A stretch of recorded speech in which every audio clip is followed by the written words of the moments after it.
Se acaba de publicar en el Diario Oficial de la Federación las nuevas leyes secundarias en la reforma al Poder Judicial y esta establece desde ya, es decir, no hasta que entre en vigor, ya entró en vigor. Una vez que se publica una ley en el Diario Oficial de la Federación, surte efecto inmediato y ahora el Consejo de la Judicatura Federal podrá vigilar la acción de los jueces.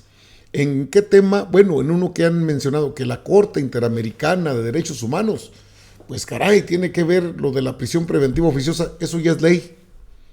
Eso ya es ley, no tiene nada que buscarle, eso se aprobó. Cámara de Diputados, Cámara de Senadores, todo el procedimiento está correcto.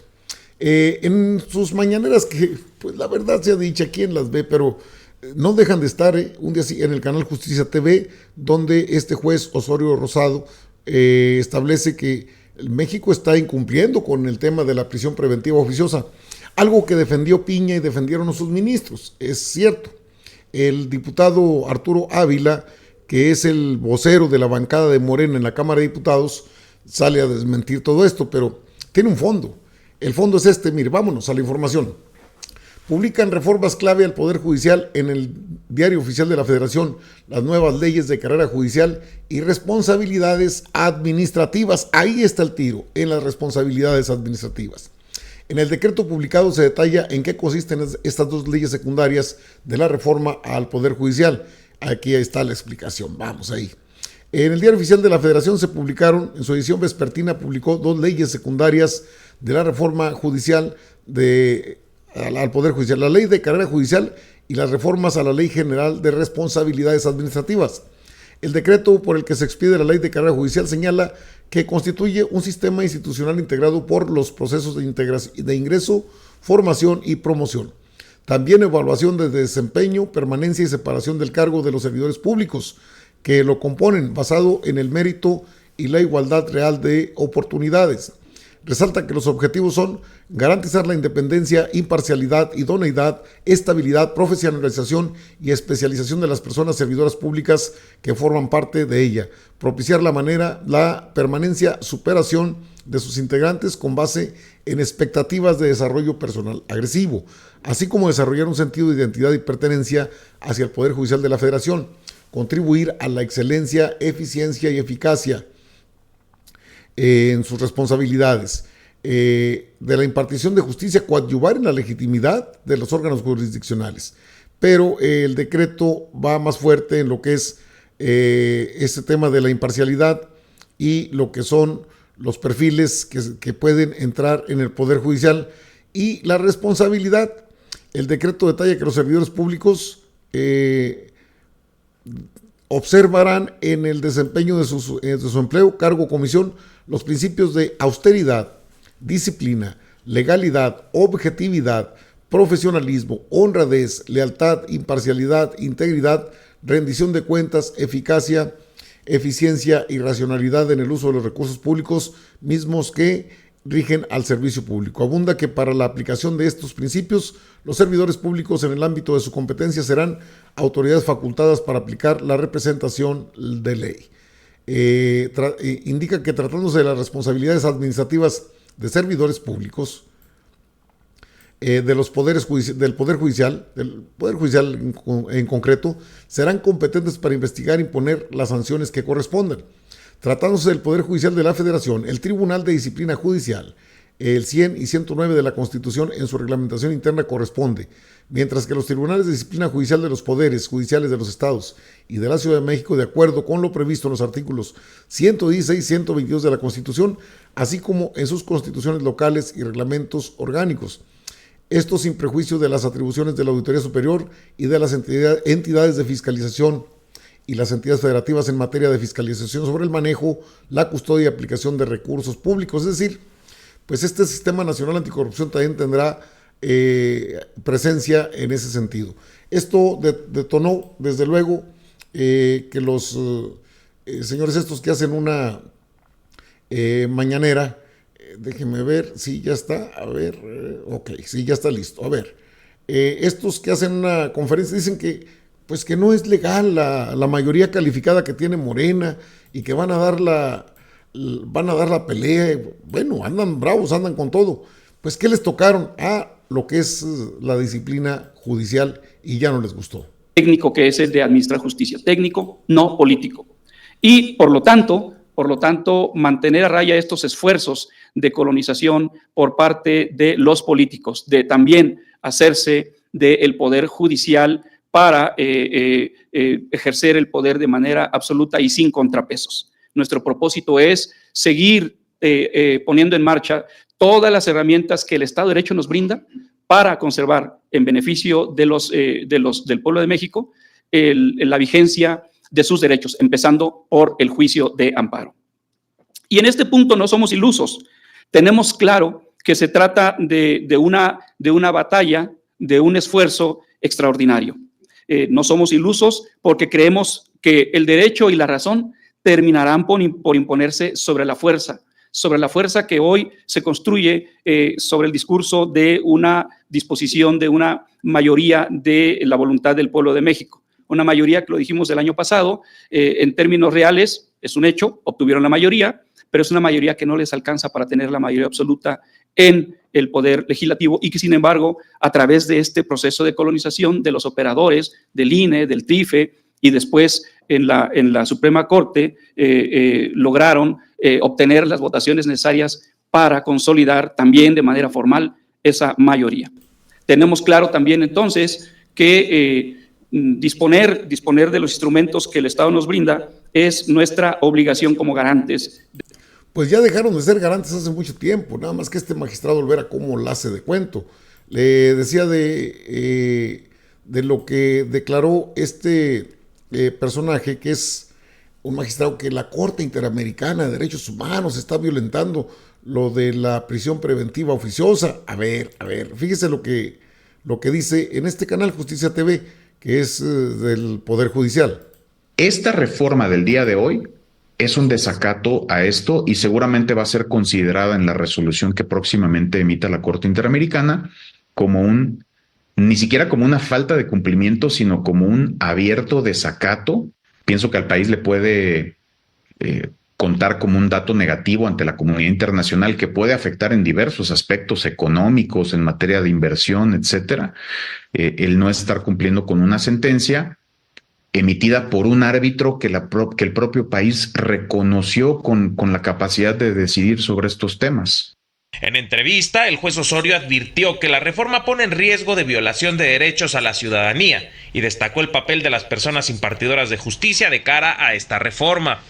Porque ahora son más los casos en los que toda la ciudadanía se podría ver en algún momento involucrada en una imputación penal, no en la responsabilidad de un delito, porque con el hecho de que la Fiscalía te impute una de estas conductas, a pesar de que luego se demuestre que eres o no responsable, tendrías que estar en prisión siguiendo tu proceso si no fuera por la intervención que tenemos juzgadores y juzgadoras en la interpretación de todo esto.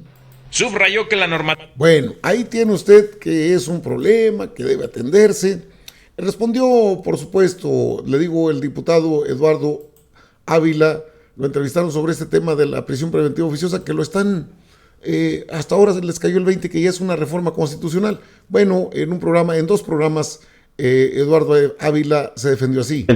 No te hace necesariamente culpable, ¿no? No eres culpable en absoluto, no se pierde la presunción de inocencia. Es una medida cautelar, la ampliación del catálogo es una medida cautelar. No implica que la presunción de inocencia desaparece. Yo te diría que dentro de los catálogos está, por ejemplo, la violación a menores y a niñas y a niños, ¿no? Sí. ¿Quién podría estar en desacuerdo con salvaguardar el derecho de las víctimas? Con retener, digamos, de forma cautelar a una persona que comete un delito como estos. En este tipo de delitos, normalmente los presuntos responsables tienden a escapar, tienden a irse, y eso me parece algo elemental. De forma cautelar retienes, el juez retiene, se hace la investigación correspondiente, y si hay culpabilidad se emite la sentencia, y si no se libera, así de sencillo. Para efectos de ciertos delitos temporales, tienen que ver con la protección de derechos fundamentales, sobre todo de las víctimas. Cuando hay víctimas, cuando hay un riesgo particular a la seguridad nacional, por ejemplo, en el caso de la producción, de la elaboración, de la comercialización del fentanilo, pues es un tema que tiene que considerarse con mucha seriedad.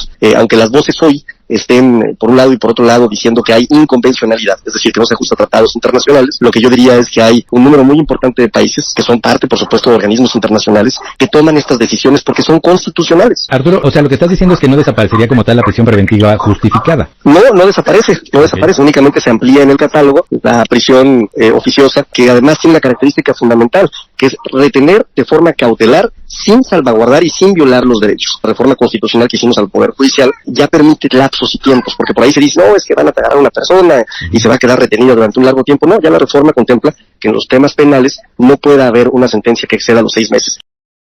Bueno, ahí tiene la realidad de las cosas. Lo otro, pues es la grilla que trae desatado el Poder Judicial, porque no toleran que se haya hecho todo este cambio, que no se generara estos cambios que sirven a factureros, sirven a empresas empresas grandes, empresas que manejan mucho dinero.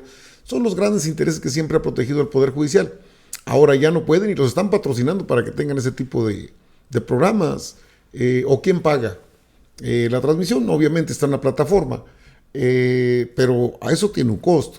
¿Que están en contra? Pues sí, ya sabemos que están en contra. Ahora, en realidad están protegiendo a empresarios como Salinas Pliego, que al amparo del Poder Judicial, cuántos miles de millones de pesos ha dejado de pagar, según las estimaciones, algo así como más de 60 mil millones de pesos. Y ahora que, no, pues es que tengo el Club Mazatlán y que tengo unas canchas y así no voy a pagar impuestos, tiene que pagar.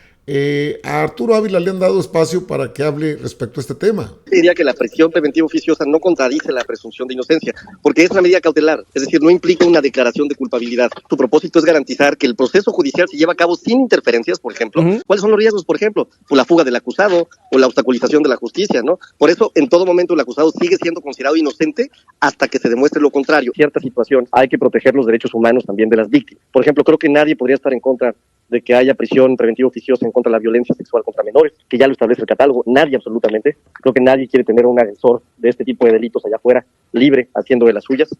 Creo que nadie quiere tener allá afuera, por ejemplo, a un extorsionador. Creo que nadie quiere tener, por supuesto, a alguien que esté ahorita produciendo, preparando, enajenando, almacenando precursores químicos o drogas sintéticas como fentanilo y derivados. Y yo encuentro también mucho discurso en la oposición que se acomoda, ¿no? Son demócratas cuando les conviene, cuando se han robado elecciones desde 2006 o desde antes, ¿no? Son pro derechos humanos. No, bueno, pero aquí yo creo que nadie queda fuera, porque la prisión preventiva fue impulsada por Calderón, por Peña Nieto y por Moreno. Exacto, pero curiosamente nosotros no traemos un doble discurso. Yo estoy tomándote la llamada y diciéndote por qué tomamos la determinación, mientras que a aquellos parece que ya se les olvidó el pasado y que hoy son promotores de este tipo, anti-prisión preventiva oficiosa, ¿no? Cuando fueron los primeros. Bueno, ahí está la respuesta de Arturo Ávila. Es cierto, cuando les conviene, pues son. Cuando no les conviene, pues no son. Así de sencillo, con la derecha siempre es así. El tema de la prisión preventiva oficiosa es algo juzgado. Ese tema ya se trabajó en lo que fue la Cámara de Diputados y la Cámara de Senadores. En ambas cámaras se alcanzó la mayoría, pero se publicó lo que es la vigilancia administrativa. A partir de esa publicación, el Consejo de la Judicatura Federal puede emitir sanciones a jueces que no actúen de manera correcta. Y entre ellos están estos que ve usted ahí en pantalla. Entonces, por eso es importante que tengamos un antecedente. A ver, ¿cuál fue el disparador de este tema o la narrativa? O sea, ¿qué detonó este tema? Bueno, este tema lo detonan las dos iniciativas de ley que envió la presidenta de México, Claudia Sheinbaum, a la Cámara de Diputados, Cámara de Senadores, y que fueron aprobadas de acuerdo a la ley. Y este tema de la Corte Interamericana de Derechos Humanos, pues también es otra falacia, porque no se perjudican derechos humanos. A ver, quieren que se pacifique el país y luego están en contra de las leyes que podrían permitir que las autoridades competentes pacifiquen al país. El doble discurso a todo lo que da, pero es una reacción natural. Deben estar preocupados porque van a empezar las acciones administrativas. A ver, estos jueces que están ahí en esa mañanera, ¿qué hacen ellos? ¿Cuánto tiempo dedican a eso? ¿Y su trabajo? ¿Y sus acciones? ¿Sus actividades? Bueno, todo eso lo van a tener que explicar ante hoy el Consejo de la Judicatura Federal, que ya no tienen su poder Norma Piña, y luego ante la institución de disciplina judicial, que será dentro de lo que es van a ser electos por nosotros, vamos. en la elección judicial del 1 de junio del presente año. A que los juececitos estos andan muy preocupados, ahora sí los van a ajustar. Estaban impuestos a hacer lo que les diera su gana, ya no. Atentos con ellos.